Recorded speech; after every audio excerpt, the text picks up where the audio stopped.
Late September mist flooded the Loire Valley, casting a thin veil over both the bare poplars and the heavy gray stone of the Delacroix estate. The sun had just risen, a pale golden streak spreading across the dew-soaked lawn. On the third floor, Adrien Delacroix, 42 years old, in a crisp shirt and charcoal tie, stood behind the wall of glass enclosing his office, a cup of cold coffee beside him. He zoomed in on camera 9. The oak-paneled library appeared silent, its leather chairs empty, the dark Persian rug speckled with shafts of light. Louis wasn't there yet. Adrien turned back to the logistics spreadsheet, letting the stream of green numbers rush across the screen, a cool, ordered world he could control, unlike the sharp turn that had taken Clara from him 2 years ago. At 9:13, just as the blinking numbers on the screen settled, Louis appeared in the frame. The 8-year-old, barefoot and clutching a cloth-bound sketchbook to his chest, sat down on the floor, leaning against the bookshelf. His pale gray eyes were wide but lost somewhere far away. Since the night of his mother's accident, Louis had locked away his voice, and Adrien had locked away every memory that could throw him off balance. Under the mossy gate, an old Peugeot minivan rolled to a stop.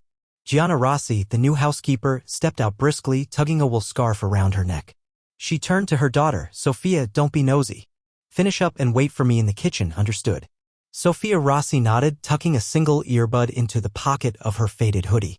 16, with shoulder-length dark brown hair and a streak of brick-red acrylic still smudged on her hand, she had come along with her mother due to an unexpected closure of her art workshop. After helping wipe down the kitchen counters, Sophia asked to step outside for some fresh air. The manor whispered like a forgotten museum, endless marble hallways, portraits of Delacroix ancestors watching each unfamiliar footstep. Her fingers brushed a bit of paint on the banister, leaving the faintest red mark, a trace of an outsider. Light streamed from beneath a slightly ajar oak door ahead, drawing her forward. She pushed the door open a little farther and slipped into the library. Inside, Louis sat curled up, clutching a light blue pencil. He neither panicked nor welcomed her, just stayed utterly still like a forest lynx. Sophia raised both hands gently, then shut the door behind her and sat down a few feet away. She took off her backpack and pulled out a worn sketch pad, a charcoal pencil, and an open-top box of colored pencils. Without a word, she began to draw a bare poplar trunk, leafless branches, and a curled fox beneath. The soft rustle of pencil on paper filled the space. Louis tilted his head, his fingers gripping the navy sketchbook tighter. As the fox's fur filled with pale orange hues, the sunlight at the top of the window caught in his hair like dusted gold. Sophia never looked at him, just kept drawing quietly as though it were only her and the page. Then Louis reached into his pocket and drew out 2 stubby crayons, one chipped red, the other a blunted yellow, and gently placed them on the carpet beside her, retreating as if he'd touched cold water. Sophia glanced up, gave a gap-toothed smile, and used the red crayon to dot a tiny heart on the fox's chest, then set the crayons back in front of him. Louis leaned closer to inspect the heart, lips moving without sound, his trembling index finger hovering over the page. For the first time, his eyes reflected something warm, something alive. On the third floor, Adrien held his breath. His son, who recoiled from all connection, had just offered a gift of color. He didn't take his eyes off the screen, something cracking faintly in his chest. A door burst open, startling them both. Gianna rushed in. "Sophia?" But she froze in the doorway, her daughter cross-legged on the rug, the Delacroix boy silently absorbed in the drawing, not even blinking. Gianna started to speak, but Sophia gently shook her head. Louis picked up the yellow crayon, set it next to the red, his eyes still fixed on the fox.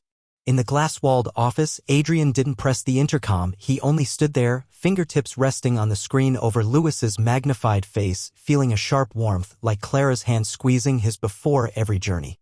Gianna whispered, "It's time, sweetheart." Sophia packed up her sketchbook and colors. Before getting up, she placed the 2 crayons into Louis's hand. He clutched them, throat moving, but no words came. "See you again," she murmured, barely more than a breath, just enough to dilate his pupils. The mist had lifted by the time the estate's bell struck 10, echoing down the glass corridor. Adrien flinched, closing the camera feed, fumbling with the button twice because his hands were trembling. He picked up the cold coffee, the bitter smell pulling forth a memory, Clara teasing him about his very Italian brew in Milan one morning. His heart squeezed. He poured the coffee into the snake plant by the window, watching the dark liquid trail down the leaves. In the library below, Louis's sketchbook remained open, the page beside the fox still blank. He turned his blue pencil sideways and drew a single, wavering line across it, a galaxy yet to be named. Outside, Sophia and her mother disappeared behind a row of heirloom roses, unaware that the red mark on the banister had just signaled the beginning of something no longer silent within this echoing house. The next morning, a light rain fell. Not a storm, nor a mist, but steady, fine droplets tapping softly against the glass windows of the Delacroix estate like whispered knocks.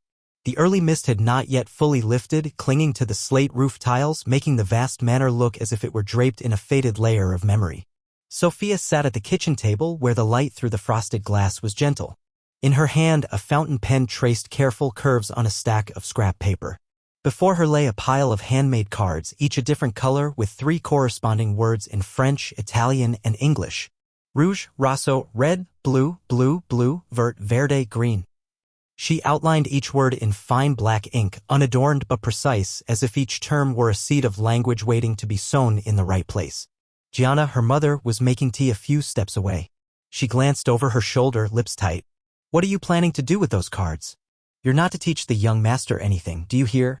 Sophia didn't look up. "I'm not teaching," she said quietly. "I'm just trying." Gianna lowered her voice, wary. "Be careful.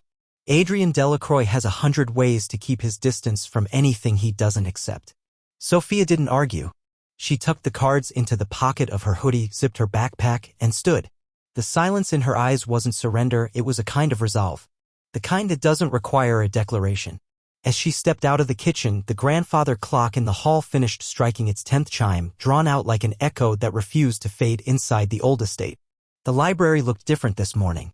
Rain had softened the light, dimming it across the old shelves, brushing gently over the polished oak. The air was still, as though each book were holding its breath for the presence of one last visitor.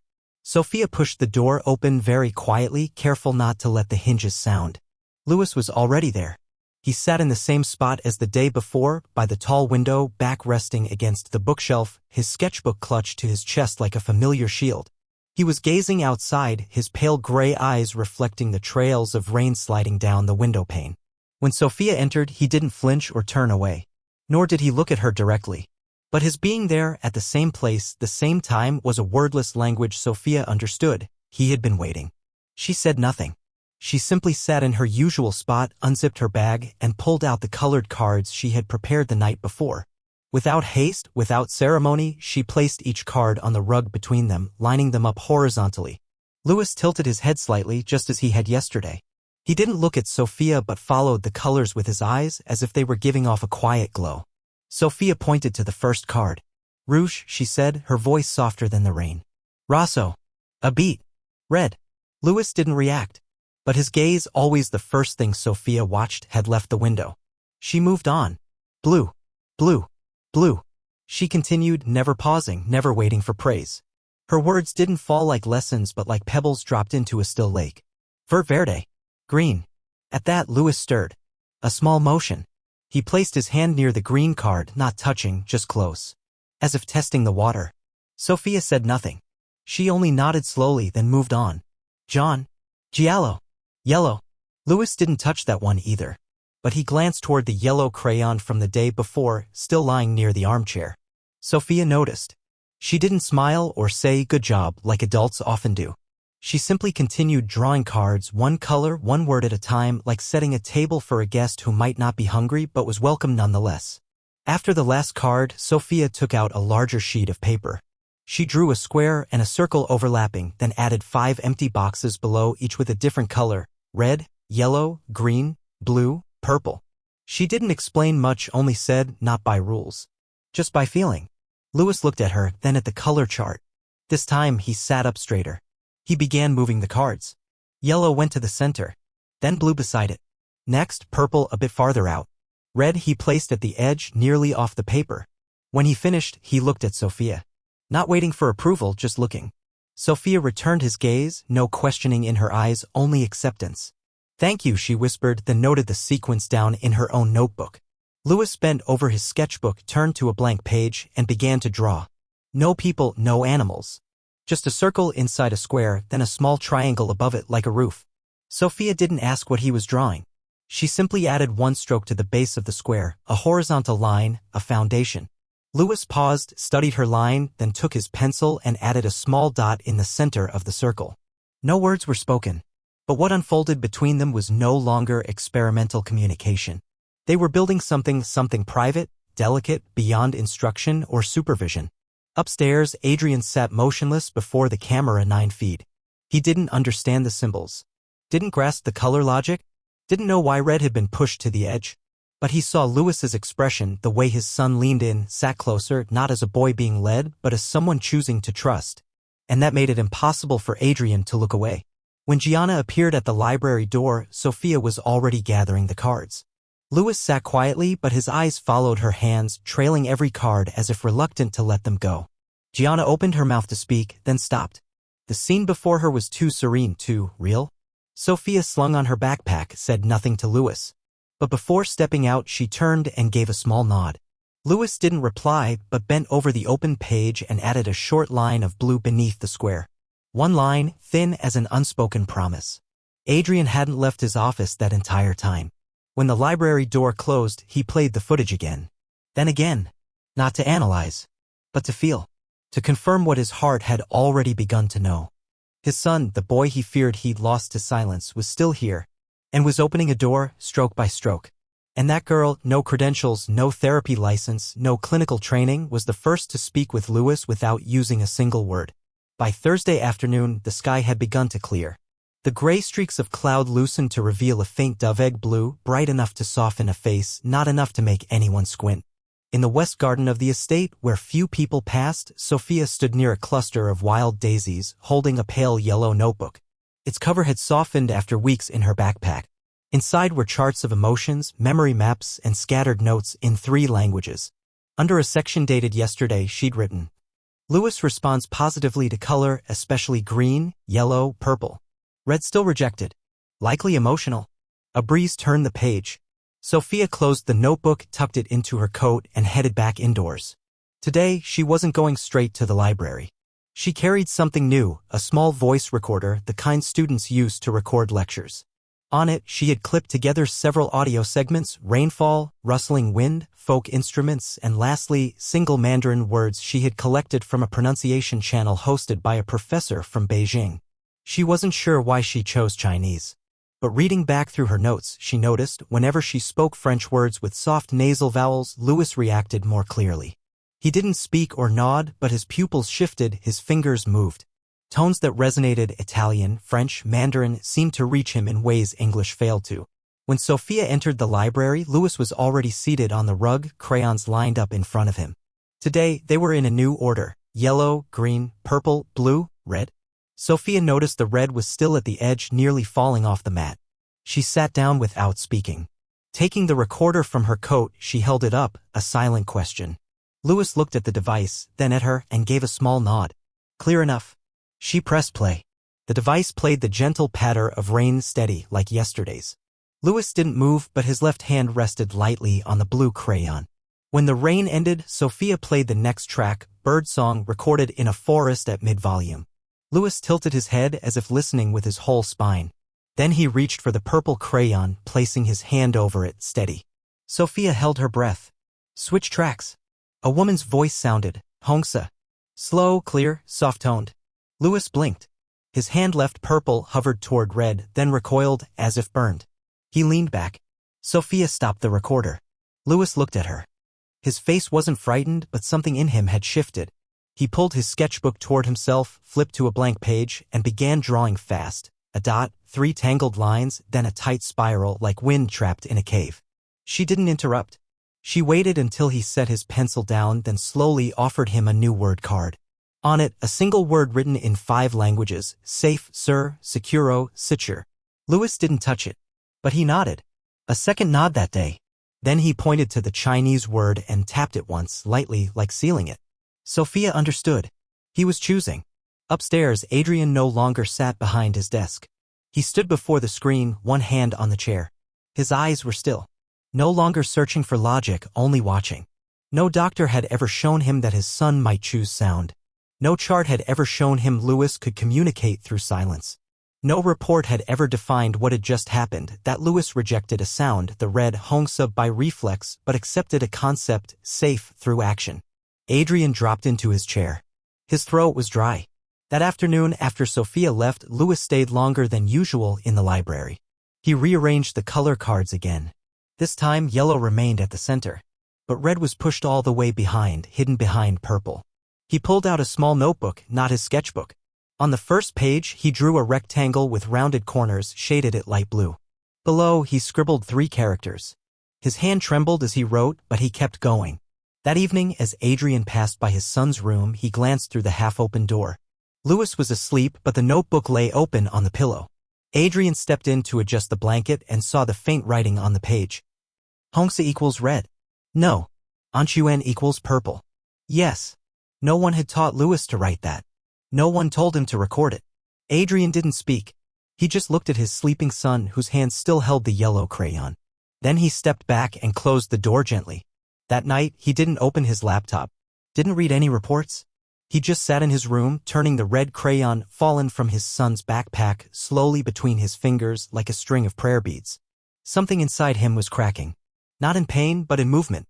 A sensation like groundwater beginning to flow after years of drought. Louis was drawing with color. With silence. And more importantly, he was responding. Not with words, but with something built to last. Thursday afternoon, the sky began to clear. Wisps of gray clouds slowly unraveled, revealing a pale, robin's egg blue, bright enough to soften a face, but not enough to make anyone squint. In the western garden of the Delacroix estate, where few ever wandered, Sophia stood by a cluster of wild daisies, holding a small, pale yellow notebook. Its cover was worn soft from weeks of being stuffed into her backpack. Inside, she had drawn emotion charts, memory diagrams, and scattered notes written in 3 languages. Under a section dated the day before, she had written, Louis responds positively to color, especially green, yellow, purple. Red still rejected. Possibly emotional. A breeze turned the pages. Sophia closed the notebook and slipped it into her coat pocket, then headed back inside. She didn't go straight to the library as usual. Today, she carried something new, a small voice recorder, the kind students use to record lectures.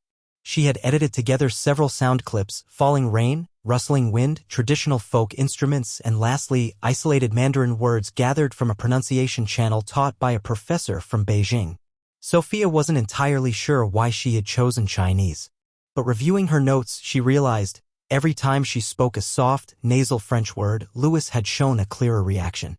He didn't speak, didn't nod, but his pupils shifted, his fingers stirred. Resonant tones, those with rhythm and roundedness, like Italian, Mandarin, French, seemed to reach places where English entirely failed. When Sophia entered the library, Louis was already there, sitting on the rug with his crayons arranged neatly before him. Today, the color order was new: yellow, green, purple, blue, red. Sophia noticed that red still lay at the edge, set apart, nearly slipping off the mat. She sat without a word, took the recorder from her pocket and held it up, silently asking for permission. Louis looked at the device, then at her, and gave a small nod. Just enough.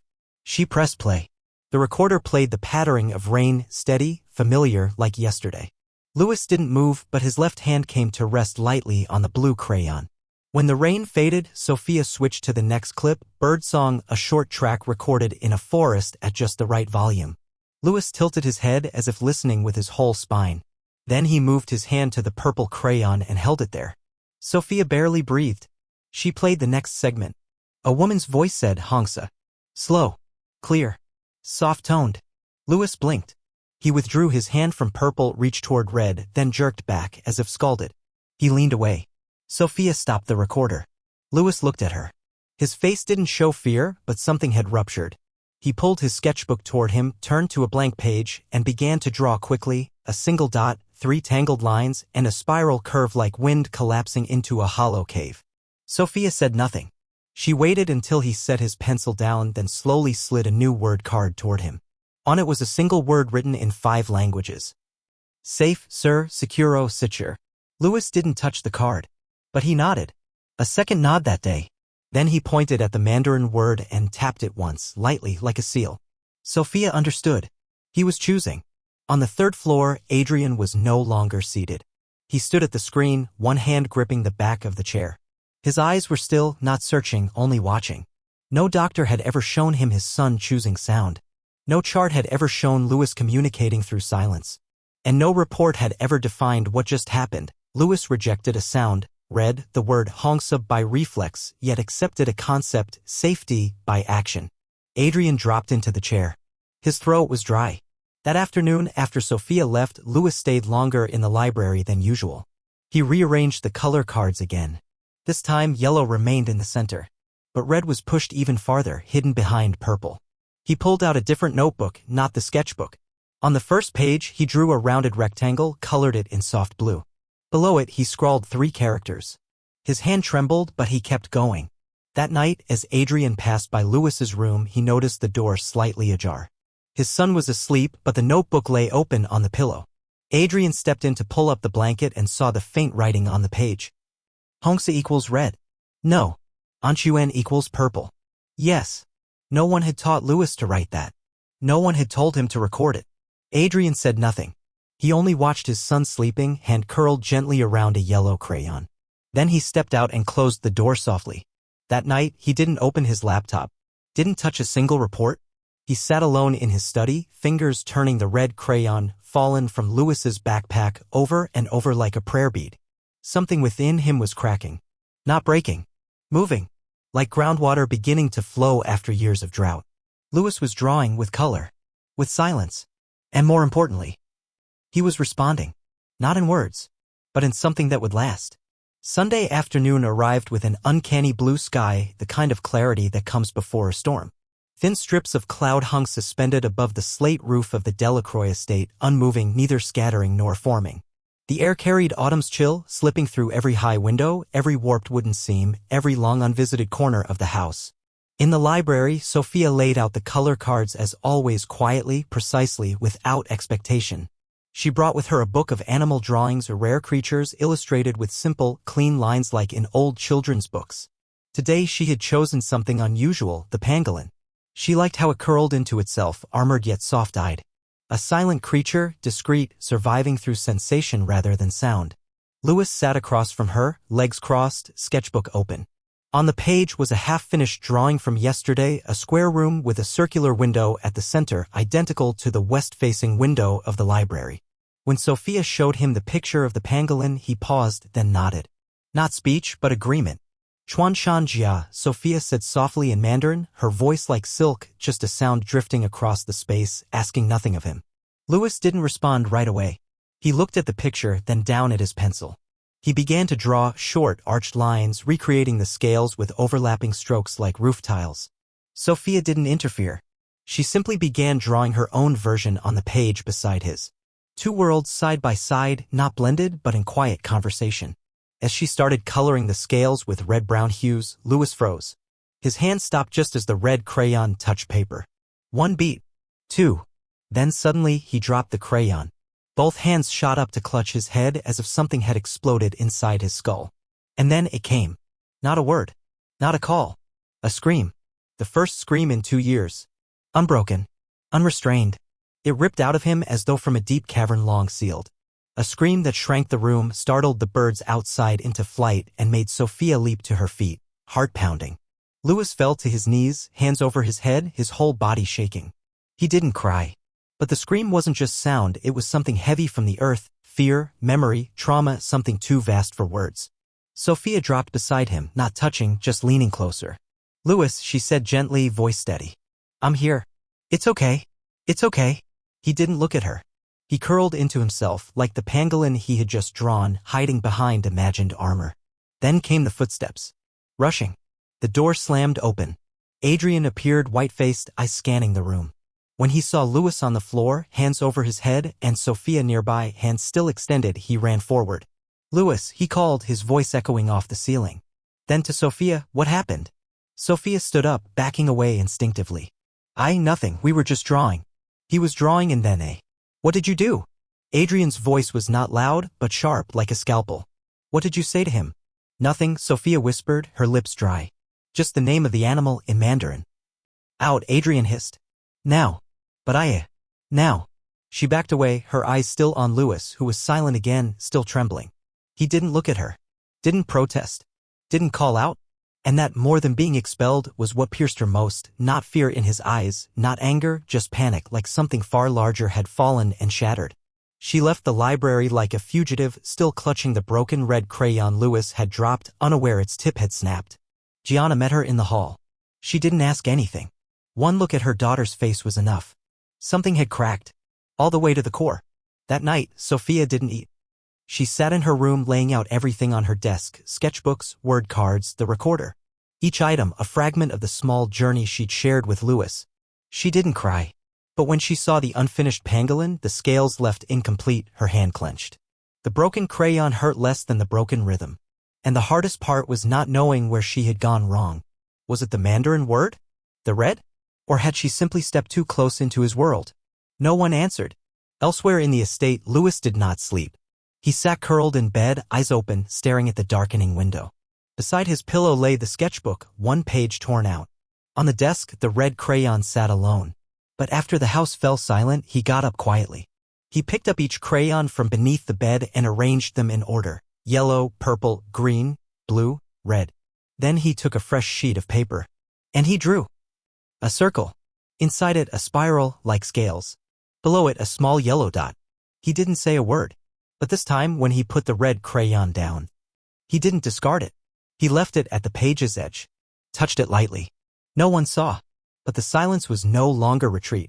It was something else. A whisper waiting to be heard. Rain returned on Monday, but this time it was thick, heavy.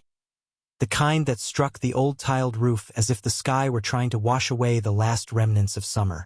Inside the attic apartment where Gianna and Sophia were temporarily staying, the air was dense with silence.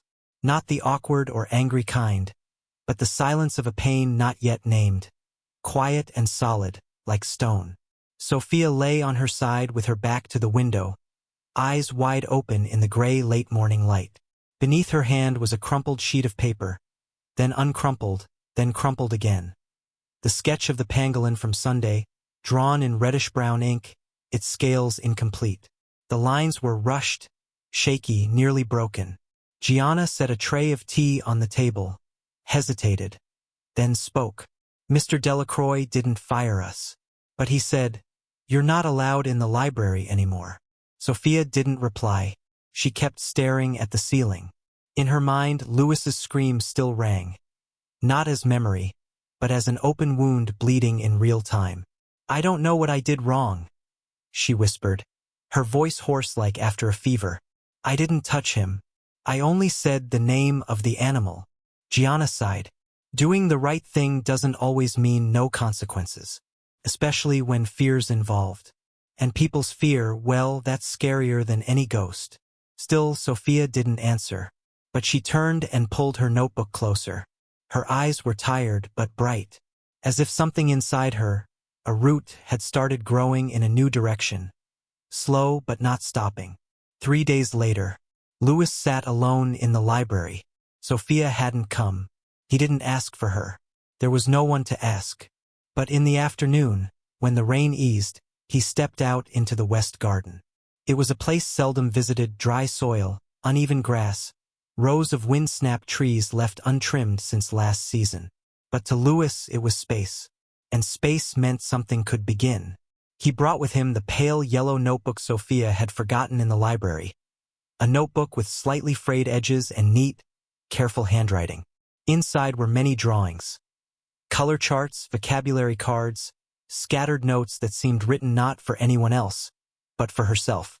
Louis flipped to a page near the end, where she had written one word in 5 languages. Begin commencer, initier and fangin. He stared at the word for a long time. Then he closed the notebook, hugged it to his chest, and began to dig.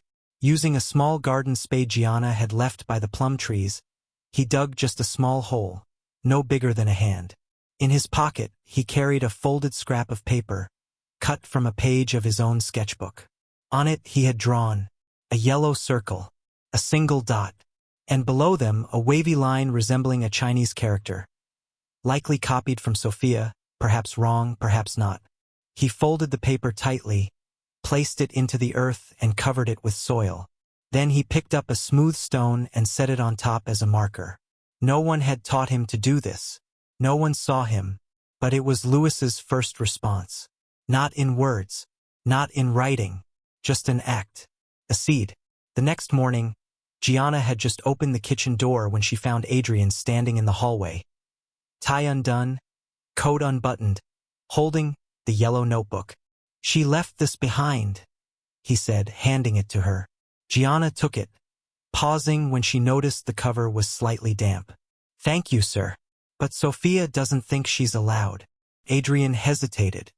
His eyes were red-rimmed, like he hadn't slept. "I need her to come back, but not into the library." Gianna frowned. "Then? The garden," he said slowly. "I don't know why, but the boy, he buried something there. I think he's trying." Gianna looked at him for a long time. Then she nodded. "I'll tell her." Wednesday afternoon. Sophia stood at the edge of the west garden, hands buried in her coat pockets, staring at the patch of soil before her as if it had turned into a star map. She saw the stone, the shovel mark. Walking closer, she crouched down. She didn't dig, just sat. A while later, Louis appeared from behind the plum trees. He walked slowly, carrying a small wooden box filled with crayons. He said nothing, simply placed the box next to her and sat across from her. They didn't look at each other, but Louis's hand reached into the box, pulled out the yellow crayon, and placed it between them. Sophia nodded, then opened her notebook, turned to the first blank page, and wrote a single word. "Together." She slid the notebook toward him. Louis looked at the word. His hand trembled. Then he picked up the purple crayon and drew a line beneath the word, like a bridge. And for the first time since that Sunday afternoon, Sophia smiled. Not because he had forgiven her, not because everything was fixed, but because she understood. He hadn't closed the door, and a door slightly ajar was all a good listener ever needed. By Friday morning, the Delacroix estate had returned to the stillness of a fortress sealed from the wind. But this time not from absence, from anticipation. The first floor had been meticulously cleaned, the library rug vacuumed with an industrial-grade machine, the leather sofa recovered in ivory linen. Camera 9 had been lowered to capture closer facial expressions. Adrian stood in his office, adjusting his cufflinks, tie undone, but eyes fixed on the feed from the library below. In his hand was the file of Dr. Margot Heine, leading behavioral and linguistic psychologist in Ile-de-France, former TEDx speaker, former consultant to the Ministry of Education on speech-delayed children. The appointment had been secured in 3 days. The Delacroix name could still shift any 6-month schedule. When the front bell rang, Adrian didn't go himself. Lucien, the longtime butler, escorted Dr. Heine in. She wore a long beige coat, her hair neatly tied back, tall and slender, with eyes sharp as magnifying lenses. A young assistant followed, carrying 2 tablets and a stack of printed questionnaires. "No need to begin immediately," Adrian said after greetings. "Just observe." "Of course," she nodded. "But the more natural the environment, the more reliable the outcome." Louis sat on the library rug, where Sophia used to place the color cards. Today he was alone. Sophia wasn't permitted during the assessment. Margot Heine entered with a perfectly measured smile. She didn't crouch as adults often do with children, nor did she get too close. But her voice, sweet as crystal sugar, filled the room immediately. "Hello, Louis," she said. "I'm Margot. I've come to play with you for a bit. Would that be all right?" Louis didn't look at her. He was aligning his crayons into neat rows. She presented an image board, faces with expressions. Happy, sad, scared, angry. Holding it up to his eye level. "Can you point to the sad face?" No response. "And what about this one, smiling?" Silence. After 10 minutes, she switched to Plan B, reflex tests. Snapping fingers, tapping rhythms, short phonemes. Her assistant played sounds from the tablet. Birdsong, flowing water, the name Louis, spoken in multiple voices. Louis closed his eyes. He began to shrink inward. When Dr. Heine clapped sharply beside his ear to trigger orienting response, he recoiled, eyes half open, on the verge of tears. No tears came. He grabbed his sketchbook, flipped quickly through the pages, and stopped at a blank one. He began to draw. The face, large eyes, round, no mouth. On the forehead, gray spirals. Below, 4 red diagonal slashes like scratches like crossouts. As Dr. Heine continued, "You didn't like that sound? Or that face?" Lewis pushed the sketchbook toward her, said nothing, then stood and walked out. Upstairs, Adrian had seen everything. He didn't rationalize this time. No, maybe he's tired. No, perhaps his rhythm is off today. Lewis had spoken clearly in his own language. Not vocabulary. Declaration. Adrian sank into his chair, fingers interlaced, head bowed. His shadow on the glass floor stretched like the weight of something broken but not yet fallen. That afternoon, Sophia was wiping down the dining table when Lucien quietly set down a folded piece of paper beside her. No sender. Just 3 handwritten words. Library. 1700 hours. She recognized the handwriting. Lewis. When Sophia entered the library at exactly 5, nothing had changed, except for the sketchbook, already opened on the rug, and a red crayon placed beside it. On the page, Lewis had drawn 3 faces. 1. A woman's face, hair in a high bun, sharp eyes, no mouth. Gray spirals on the forehead. Below, 4 red slashes. 2. A face with a long ponytail, round eyes, a faintly curved mouth. No slashes. Below it, is. 3. A smaller face, short hair, softer lines. The mouth was a small, closed dot, present, but not yet open. Below it, LO. And at the top of the page, a single word. Ecote. Listen. Sophia sat, gently picked up a pencil, and added 1 small yellow dot next to the word. She didn't draw anything else. She didn't write. She simply looked toward the window where the day's last light began slipping through the clouds. That evening, Adrian sat in his office, rewatching the camera 9 feet again and again. Lewis pushing the sketchbook toward the expert. Lewis walking away.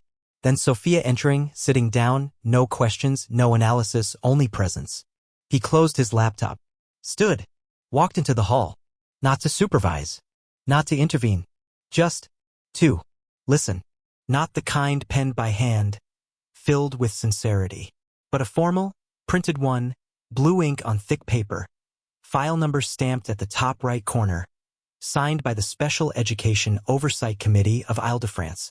Adrien Delacroix received it at precisely 8:15, before he had taken his first sip of coffee.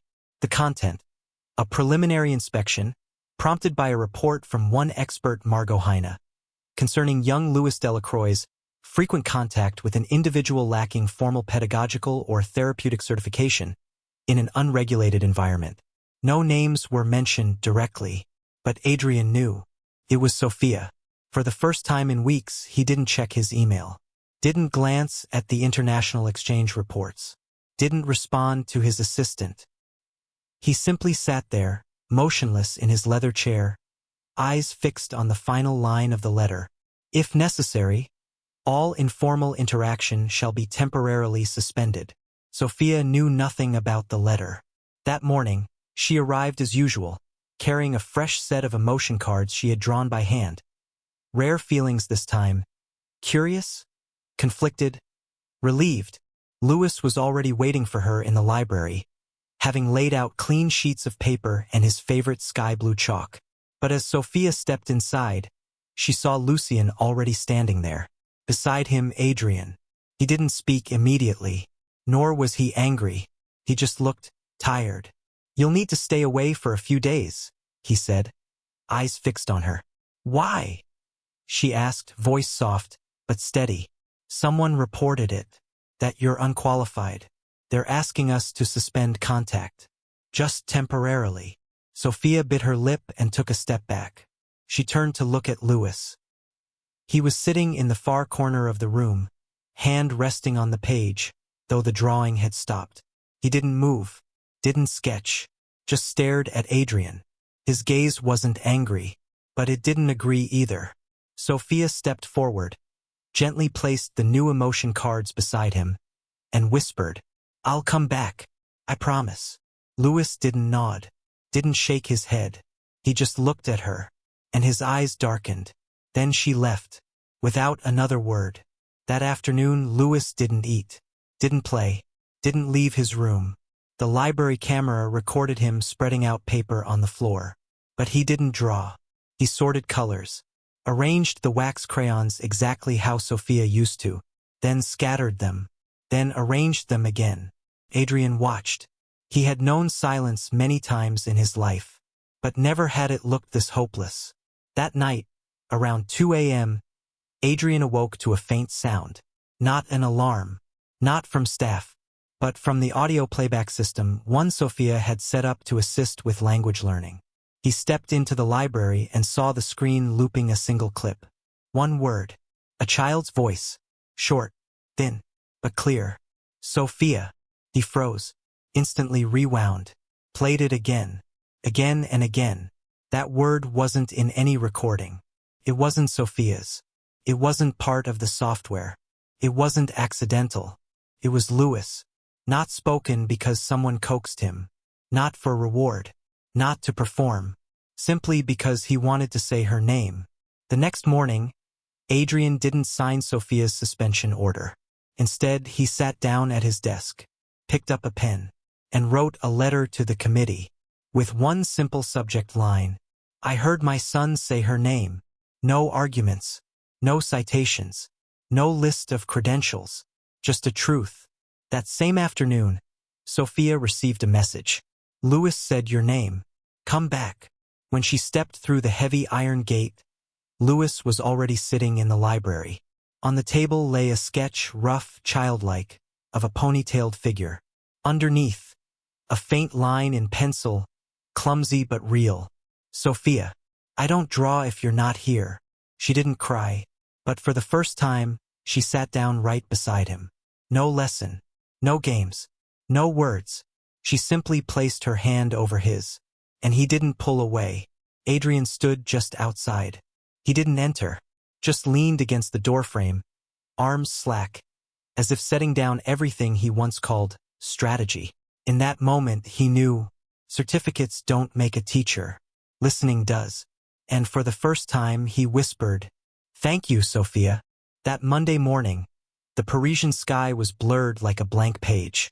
In the quiet office, Adrian sat across from a tall woman with neatly pinned gray hair and a cold gray coat. She was Dr. Marianne Larocque, one of the most respected language therapy specialists in Europe, and the last person Adrian had thought he would ever call. But that changed when the charity board he funded began questioning Louis's progress. We just want to ensure the child is making the right progress, one board member had said. Based on the standards. Standards. That word made Adrian want to smash the oak desk in front of him. Still, he had nodded, scheduled the meeting, and now Marianne was sitting there, reviewing Louis's case file with the cold precision of a seasoned nurse who had seen hundreds of difficult cases. Didn't speak full words until age 7? No reaction to loud sounds? No engagement with certified therapists? She glanced at Adrian. And you allowed a 16-year-old girl to educate him? Adrian didn't argue. He replied, as softly as a sigh. She didn't educate him. She accompanied him. Marianne said nothing more. She stood and walked toward the library, where Louis and Sophia were seated like every afternoon, surrounded by handmade word cards, crayons, folded paper, and sketchbooks.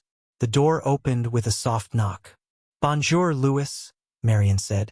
Her tone was too precise to be warm, too gentle to be sincere.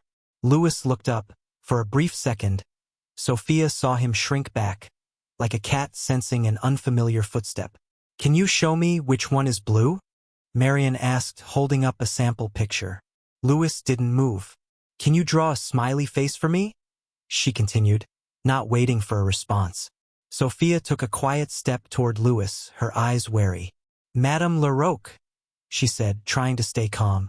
Could you give him a little more time? Marianne glanced over. We don't have time. This child needs a diagnosis. You are not a professional.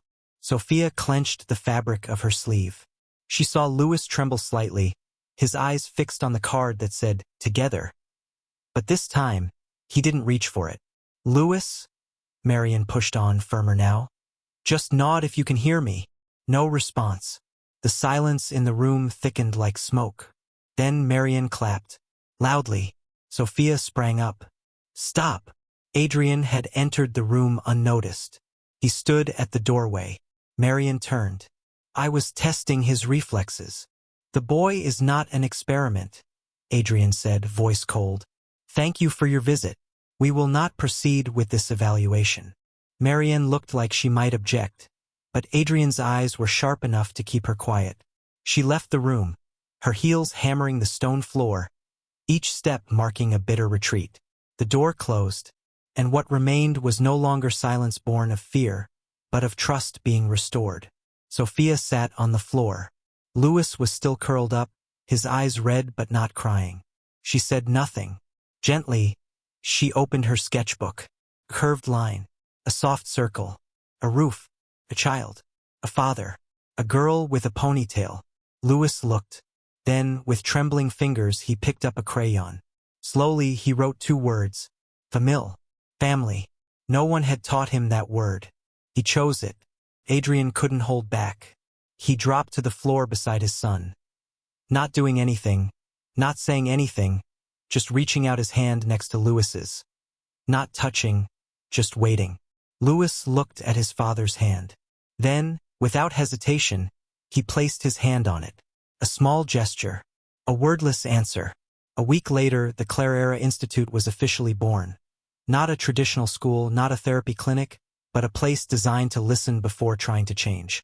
Sophia wrote the first curriculum. There was no fixed syllabus, only time, observation, empathy, and choice. And Louis was its first student, but not just a learner. He also taught, using the same tools he once used to heal. Drawings, color cards, textures, and silences that were never empty. At the opening ceremony, Adrian stepped up to the podium, not as the founder, but as Louis's father. We didn't start this with the goal of healing, he said. We started with one question. If a child does not speak, can we still listen differently? He paused, eyes searching for Sophia and Louis. Seated together, among colored pencils, sketchbooks, and wild daisies in glass jars. And they answered, not with words, but with connection. He pulled a letter from his coat pocket. Some people don't enter our lives at the right time, but at the only time possible. He handed it to Sophia. She opened it and found the official adoption letter. Not out of gratitude, not from duty, but because of one truth. She was already part of this family. Sophia looked up. Tears welled up but didn't fall. She didn't speak. She simply nodded. That night, Louis opened his sketchbook and, for the first time, wrote in his own hand.